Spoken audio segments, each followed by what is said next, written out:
Start by buying a new anode rod for your heater. Notice the old rod has a 1 1/16 socket size. Begin by turning off the water source to the heater and opening the pressure relief valve at the top. Water will begin to flow from the relief valve. Now it's time to remove and inspect the old anode rod.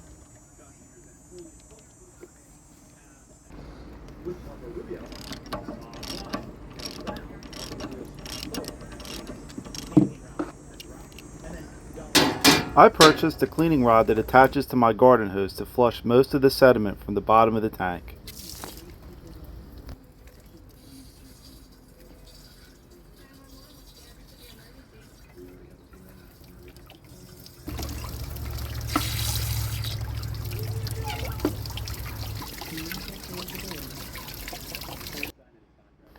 Sand the threads around the rod opening to remove excess rust and sediment.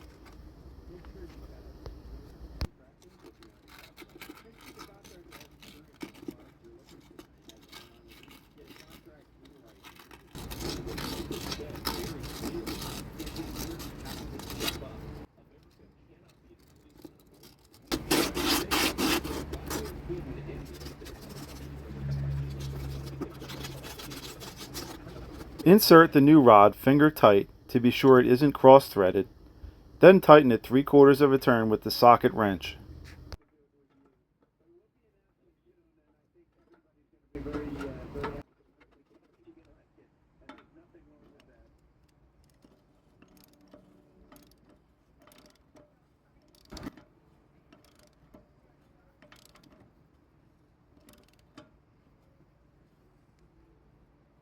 Turn the water supply back on and wait for the tank to fill. When water spills from the top relief valve, it's full. Close the valve, turn on the gas to heat the water, and check for leaks.